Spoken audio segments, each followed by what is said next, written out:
What's up, guys? What up?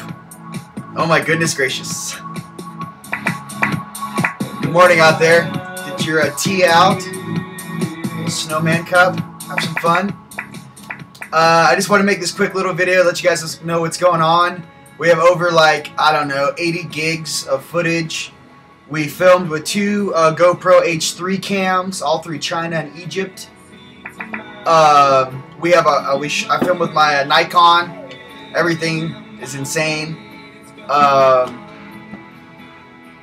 don't even know where to begin, you guys. I've been gone a month. We've been filming for a month, working through China. I'll give you a quick breakdown so you guys can have the visual when you guys go on Google Maps. We landed in November 29th. We departed. Landed in Shanghai. Worked there. We then took a train to Wenzhou. Worked there. In Wenzhou, we have footage of a real Kung Fu temple up in the mountains. We took a tour that was like 2 hours outside the city. And it was actually really cool because there were no tourists at all where we were in China. We were on the eastern, far eastern waterfront side of China. When you look on a map, it's on the far right-hand side, or the eastern side.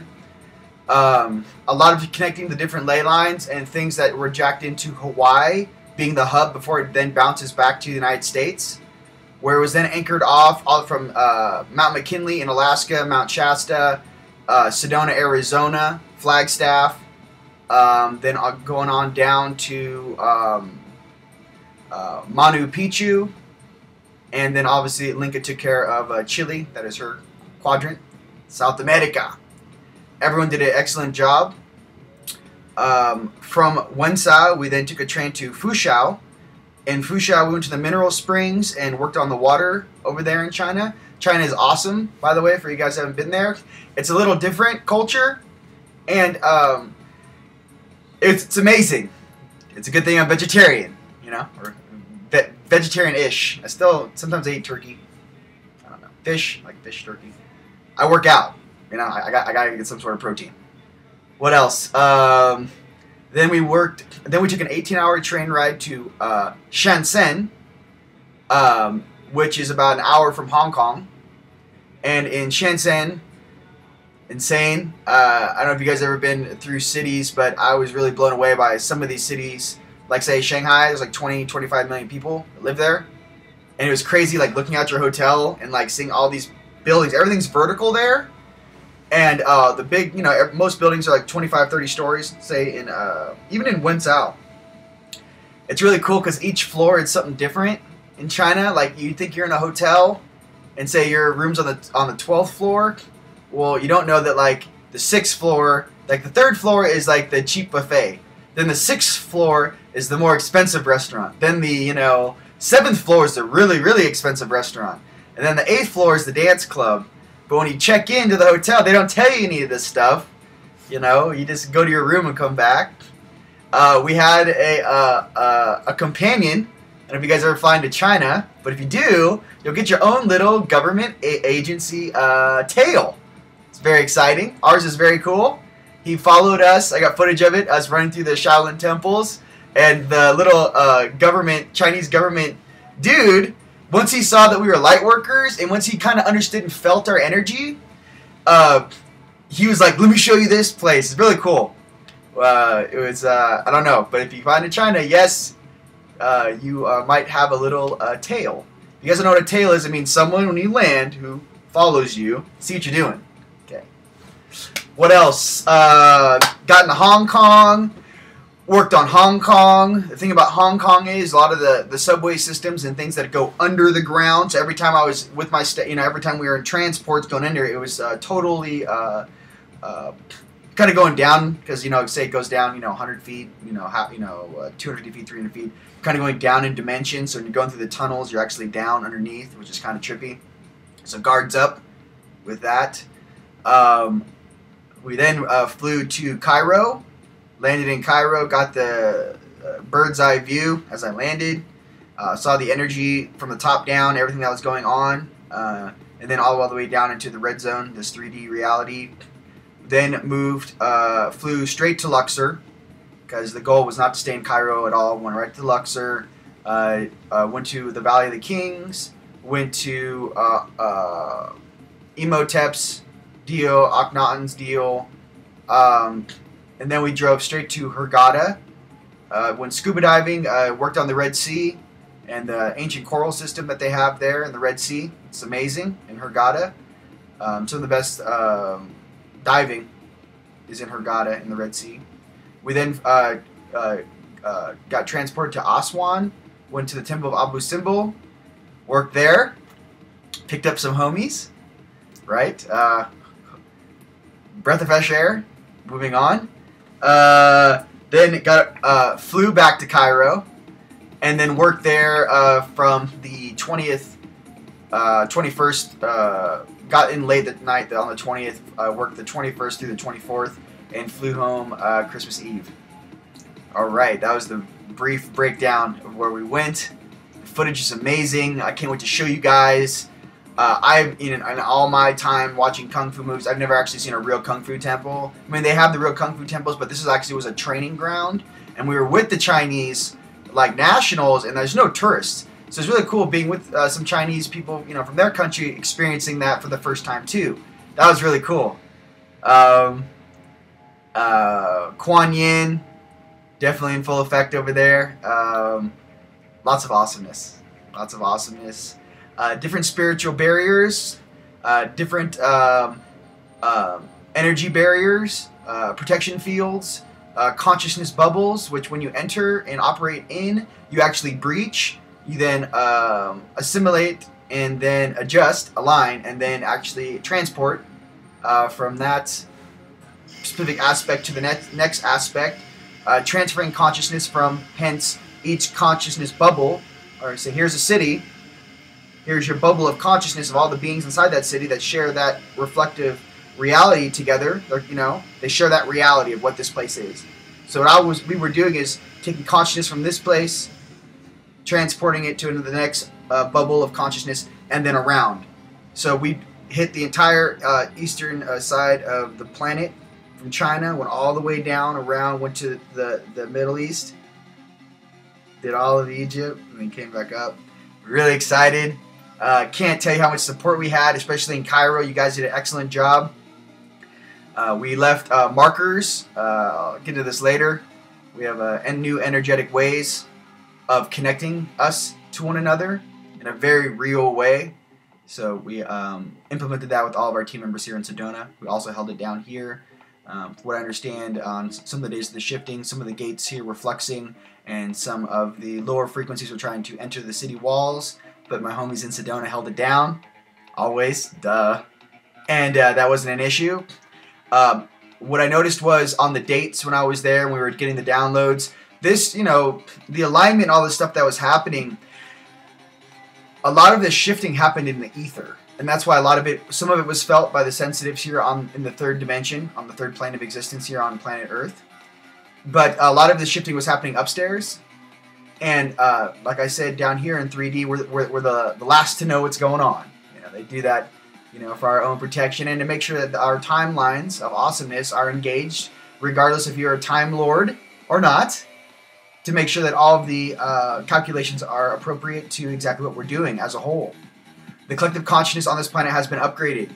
The collective consciousness has been assimilated, and all of the stuff that we downloaded has been handed off to our galactic family, who is now then going through it and processing, hence doing lots of paperwork on exactly what this consciousness, where this consciousness is, and what we can do to assist them and adjust in a much faster and accelerated way.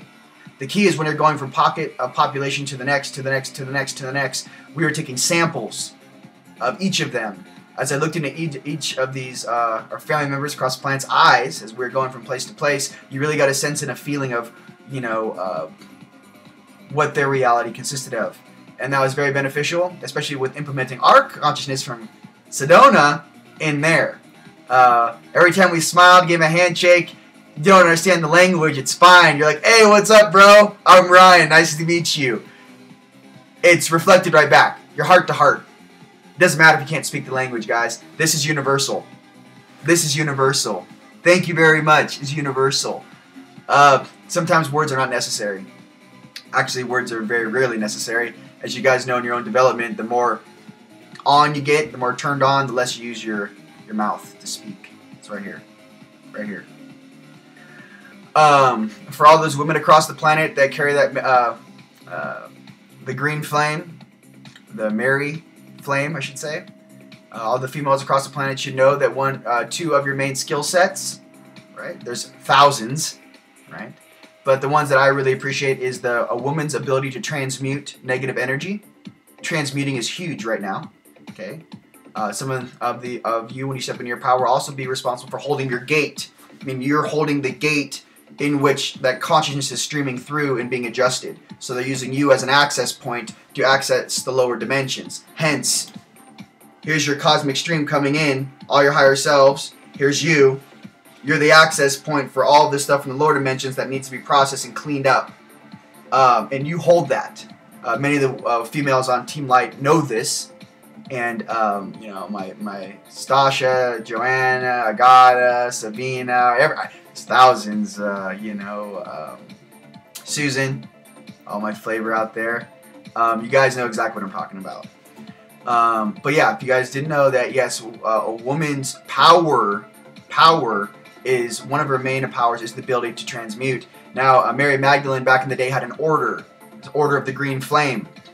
That was the actual ability for green flames, right? Your energy that you push through can actually emanate out of your body, lady, females out there, and actually can calm any situation with your heart, with your love. It's a very powerful skill set. That is a skill set that will be coming back into full effect. Hence, for example, there's a big riot going on, or people are very upset or whatever. Imagine 4 or 5 females coming in and just enclosing the entire environment in a green flame of green energetic structure. Brings everyone back to a balanced place of healing, and then can be balanced out. Higher selves, hand gestures when you guys are first getting your eyes. When you need to stop something, cut it. Is it a good thing? Yes, big movements. What I do is, because when you guys have your third eyes turn on in the beginning, okay, you're not going to be able to see detail. So big movements. If it's a yes, go like this and jump up and down. You will be able to see that. If it's a no, shake your head no. Or don't jump up and down and move your hands. Those feelers, is it a yes, is it a no? Twitch my left hand if it's a yes, twitch my right hand if it's a no. Okay, universally, light, left is light. Right is night. So in your duality split, left is light, right is night. There you go. To be able to hold both in this yin and yang confirmation, you stand in the center, okay? And the amount of moving the energy, many of us healers out there and those that work on the grid are actually starting to come into our power. The key is not to be abrasive. However, the key is to move the energy, simply like the wind. You move through something like the wind. It's not a, kind of pulse through it, but to operate on that level of balance and harmony is the next level in human evolution. Be able to push your intent and your waves of harmonizing different frequencies through a population. You guys always ask me, what can I do to aid? When we were in Cairo, we had to hold a very big field. It was me, my sister, Linka, and Jason handled. And all I can say is that you guys are much more awesome than you can ever imagine. And especially in these type of situations, when you're involved in such a thing, the manner in which you carry yourself is very important for the beings in which you're interacting with. Your 3D consciousness basically has to pause and sit down and let your higher selves come in and handle business. What else? Can't wait to show you guys some of the photos. Can't wait to show you guys some of the footage. We've got footage inside the tombs. We got some I broke down. I got a photo I broke down. Basically, when we're walking through the Valley of the Kings, when you're staring at the hieroglyphs, those of my family across the planet that were there, when you walk into a hieroglyph, this is the 2D image. You energetically walk up to the wall, place your hand usually on an Eye of Horus first. Okay, it turns on. The panels, when you touch them, push in, rotate, and here comes the information. If you want to think about it, the walls of those tombs are like a really old school iPad. Touchpad. You know, the iPad, you touch it, you scroll. It's like that, but you're using that on the walls. It's like old school script. What else? As this veil thins for all my family members across the planet to know to the main determination of how fast you accelerate, I'll give you a couple little breakdowns. The main one is fear. Fear limits you. Fear does not exist. Okay, that's the biggest lie we've been told on this planet, is to be fearful. Fear does not exist. Well, after doing and seeing what I've seen, I could not carry any bit of fear into any situation, especially when I was dealing with some of this stuff in the underworld. No fear whatsoever. It's more presence, it's more vibration, and it's more I'm here to be of service. Brothers, this is a perceptual upgrade, and we are here to implement that for you, for your benefit. Benefit to all, not just light and dark, not just the light, but the light and the dark. Every single being of consciousness on this planet. When you operate from that place, you have love from both sides, even if they, you know, one side's a little, will not attack you, they'll sit there and go, alright, let him do his shit. Let him work. Let's see what he's got. Let's see what they got. You know, but they're not trying to get on you. What else? For all of you guys operating in sacred sites, we're going to make a list and a template of some of the stuff that will assist you. Oh, we have some team members coming over. I got back to Sedona here about a day and a half ago. So I'm just getting back in. Everything's awesome. What else did I want to share with you? Okay, you guys that are working on your third eye, those of you who have your third eye will then begin to develop your God's eye. Hence was what I mean. Imagine with your third eye, your viewing screen is this big. Okay, and it's present, it's right here close to you. When you're working on your God's eye view, it's like a plasma screen pops out in front of you. Like a 55-inch plasma screen, and then you're operating here. You guys want to know what the next step is when you can actually start operating on the plasma screen, hence God's eye view. Okay? When that happens, then will come the detail and the clearance levels necessary on the different galactic levels of perception that you will be operating in. And what is the main test or measurement in that is your motive and intent while operating in that state. All right. Everything is monitored. Your energetic structure is monitored. Your thought forms are monitored. So before that, what's most important? You have to be able to still your mind. You have to be able to control your mind. You have to be able to sink your mind into the 0 point of silence and then manifest anything you want at present as one. That is the key to manifestation. All that is you on one, like a laser. It's not a, I'm working on this, I'm working on that, I got this and it works. It's more like, I want to focus on this. Boom. And everything that you are, focused. Little mudras for you. This is one of my favorite. I was using the whole time. Okay, this is the infinity symbol. I'm going off on this one. Here's the infinity symbol. Okay. Fingers go together like this. Okay. Energy moves in the two yin and yang. Okay. That's one of my favorites. This is also one of my favorites, which I do normally. Okay. Which is pinky. Fingers cross. Pointer finger, thumbs up like this. When you're actually sitting like this, these two fingers, this is what they don't explain to you in the mudras. I will explain to you. These two fingers create a barrier that wraps around you. Like a ring that wraps around you. This finger goes up. This finger is, remember, your pinkies are your earth connection. And your thumb's your intent. So when I sit like this, the intent is coming here to my heart. Got the front covered, the sides covered, the bottom covered. Okay? So, one more time for you guys who are new. This is wind. I'm sorry, this is, wind. This is fire, water, earth, intent.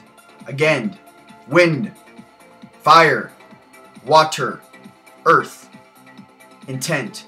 That's why those Kung Fu masters, when you see them like this, and their pinkies are angled down, okay? What are they doing? They're grounding themselves energetically with their pinkies. Hey! This is a very common one that's used. Okay. Alright. Thought I'd share that with you. Alright, that's a little 20-minute rip for you guys. Just know I love you guys very much. I have so much stuff to share with you. We journaled everything. We have all the footage. Give us time. Jason's on his way back here from visiting with fam. So he has a lot of the footage. I have a lot of the footage here, and I'll begin breaking that down. I'm going to do the China video first, and then Egypt, and everyone wants to see Egypt. Maybe I'll do a little trailer, little thing. If you guys aren't friends with me on Facebook, there's some of the pictures I posted there. I will also, what I think I'll do is I'll load majority of some of those pictures onto Unite the Collective. Give me a couple days, and I'll put them in the photo gallery so you guys can check out some of the places we were at. What else? I want to talk about some more advanced things too. To some of my family members. I also want to schedule a time where we can do a Skype multi-call where we can sit there and discuss some things live, and you guys can rip your questions, and I can just answer them with my team members around me as fast as I possibly can. And here's the key, guys. No ego from anyone of our light beings anymore. This is the main thing I wanted to explain, and the main truth that I found. You know, we're all different. I like this analogy. I've used it before. Is that we're all different flavors of ice cream. Okay? And why is that? Because you can't say one type of ice cream is better than another. You can't say strawberry. You can't say Rocky Road is better than strawberry. Or strawberry is better than vanilla. Or vanilla is better than chocolate ice cream. We're all different flavors of ice cream. And what is the truth about all ice cream? All ice creams are awesome. You love ice cream. So when you guys are balancing different cultures, different contexts, different syntax, you guys get lost in the words. The vocabulary doesn't match. Instead of going into that place where you find conflict, rather go back to the center of coming from your heart and basing your truth on upgrading, elevating, enlightening those around you. That is truly what it's about. And in the manner in which you do that, all I can say is that take precedence in your life. Take precedence in the importance of you being here right now. Take precedence in you actually being the one in your bloodline alive right now who is actually balancing your entire stream of your great-great-granddad, your grandmother, your grandfather, your grandmother, your father, your mother. If you are the child, if you are the son, the daughter, understand that we are here as us indigos, as us rainbow warriors, to balance this board here for the future to come.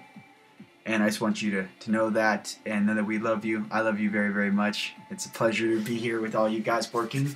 And I'm so excited, and I just can't hide it. I got so many things. I've got, oh, you want to see some, what's that coming out of the wall? There's all kinds of things, guys. It's done. There's no more, we got the footage. It's done. So, I love you, and I can't wait to share that with you guys. Give me a little time on the China video and the Egypt video, and I'll do my best. Maybe tonight I'll make it a quick little video and just try to throw up some pictures and do some explanations. But very proud to be here, and very proud of all of you guys who jumped in and helped and aided. I want to tip my hat off and say I'm very, very appreciative of every single one of you. And many things were going on upstairs, and it could not have happened without everyone's group support. It was a team effort 100,000%. It's always been a team effort whenever there's a cycle, especially in this cycle with our cosmic and universal beings who are here viewing.